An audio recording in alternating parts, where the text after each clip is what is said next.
My name's David and I'm 28.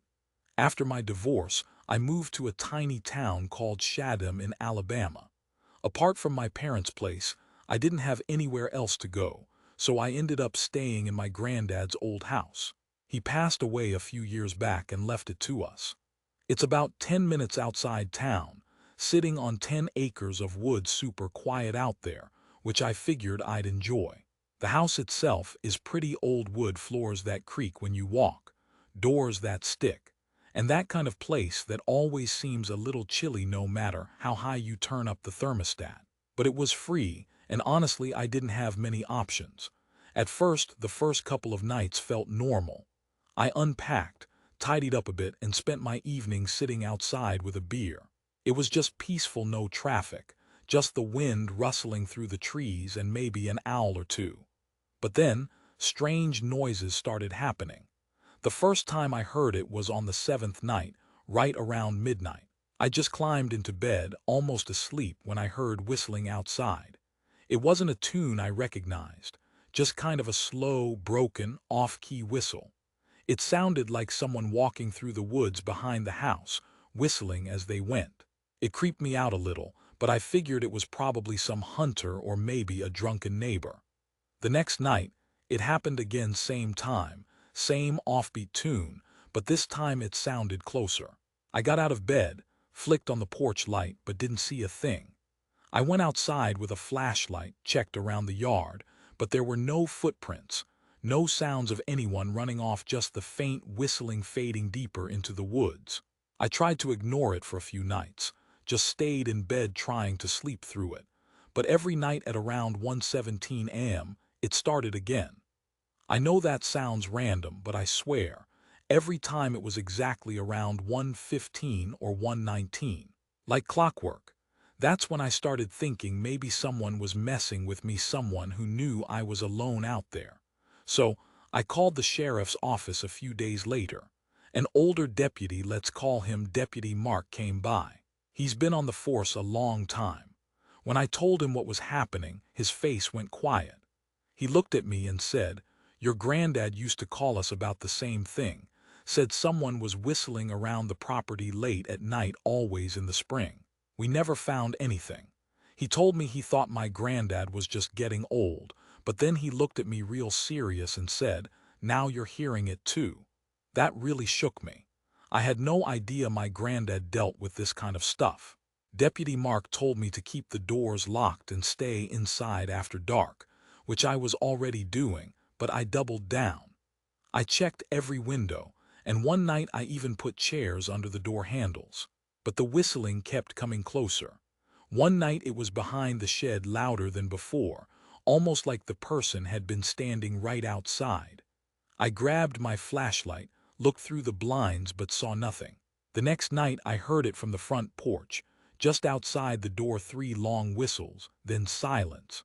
Then another night, I swear it was coming from underneath the house, like someone whistling up through the crawl space vents. I didn't sleep a wink that night. The following day, I started digging through the attic, looking for anything my grandfather might have left behind. I found an old box of his journals where he had written about the whistling. He said it happened every spring for over 10 years, but he had no idea who it was. It was always in the spring, always at night, and he thought it was someone watching the house.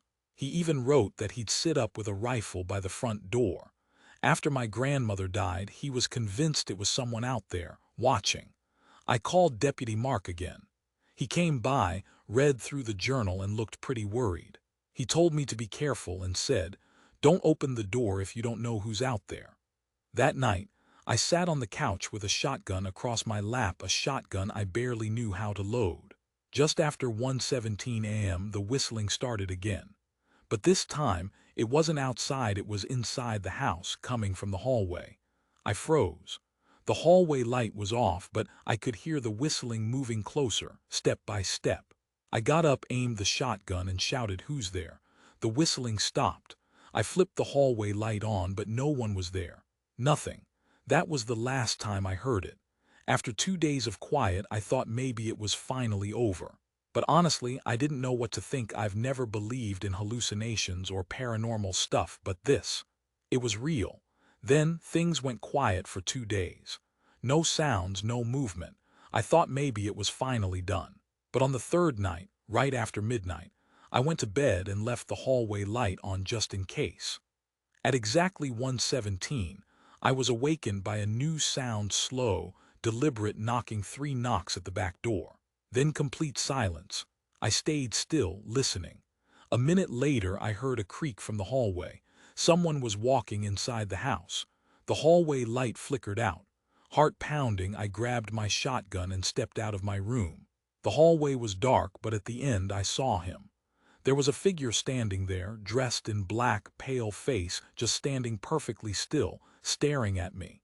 I lifted the shotgun, hands trembling. I tried to speak, but my mouth was dry. I shouted, "Don't move." But before I could do anything else, the person started lifting their leg, turning as if about to run. I yelled, "Stop." And just then, he bolted out of the hallway, disappearing from my line of sight. I heard his heavy footsteps stomping out the front door into the dark. I ran outside, shot my gun straight into the darkness, not into the air, but straight ahead, hoping to hit him. I screamed, "Don't come back," as the blast echoed off the house and deck. I quickly locked everything up, got in my truck, and drove into town. I slept in my truck that night. The next morning, Deputy Mark drove out there. The front door was wide open again, confirmed that whoever he was had a key to my grandfather's house.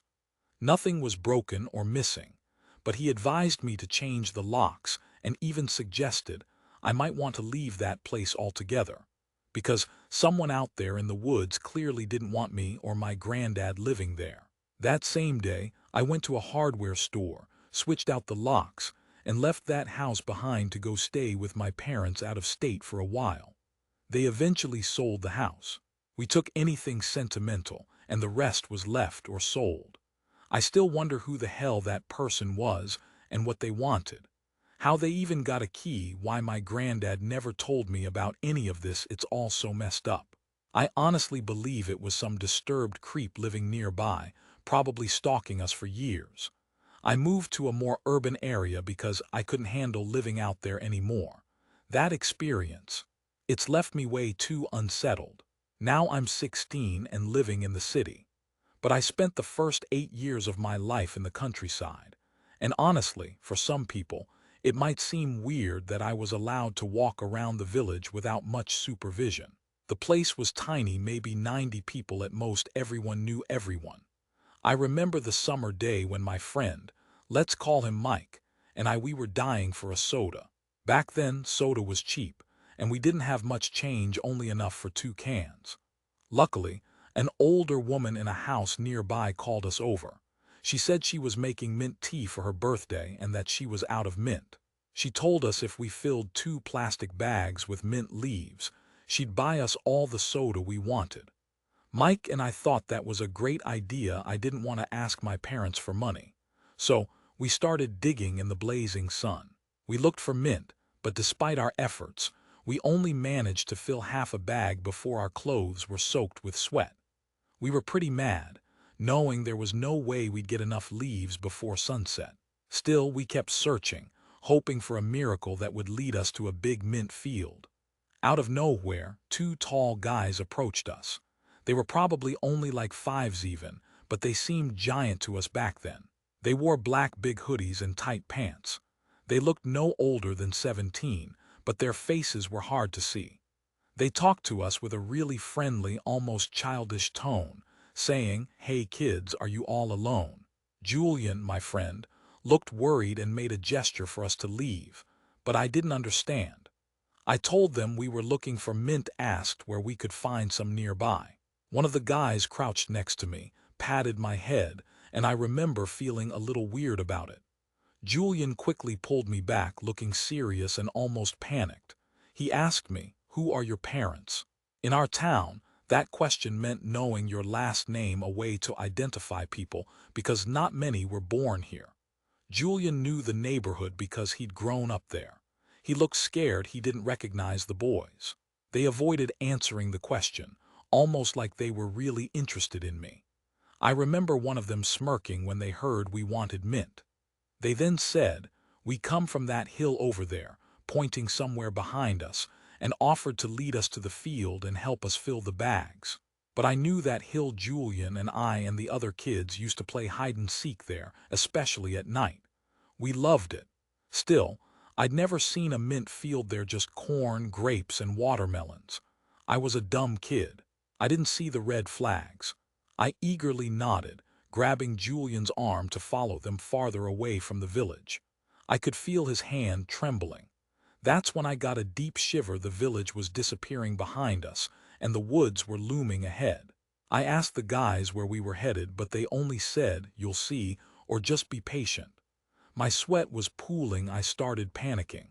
I knew something wasn't right, but I couldn't stop walking. I was sure that if either of us tried to turn back, something bad would happen. Then Julian whispered softly in my ear, "There's something wrong with these two. Run." That's all I needed to hear. Julian then started racing downhill like crazy, clutching my arm the entire time. I ran too, crying out of pure fear. I don't even remember catching my breath or how I kept going, but I ran nearly 2 kilometers straight back into the village, exhausted. The woman who'd asked us to find mint saw us, both of us, crying and sweating, his pale faces like we'd seen ghosts. As we approached, she calmly led us inside and handed us some chocolate to help us calm down. Julian told her what had happened. My mouth was so numb, I couldn't speak. She looked at us with concern and scolded us for being so reckless, especially Julian, who lied and said I didn't want to follow them, insisting he trusted those boys. After that, Julian wasn't allowed outside to play for a month, and I needed time to recover from that little trauma. To this day, I don't know who those guys were or what they wanted. Looking back now, I can guess, and it makes me sick. I think a disturbed person was living nearby, stalking us for years. How they got a key, who they were, why my granddad never mentioned this stuff, I don't know. It's all deeply unsettling. I really believe it was some messed up creep living close by. Eventually, I moved to a city. I just couldn't handle that lonely, scary place anymore. That night, my granddad's quick awakening saved me. Even after 20 years, I get chills just thinking about what could have happened if he hadn't gotten up that night to use the bathroom.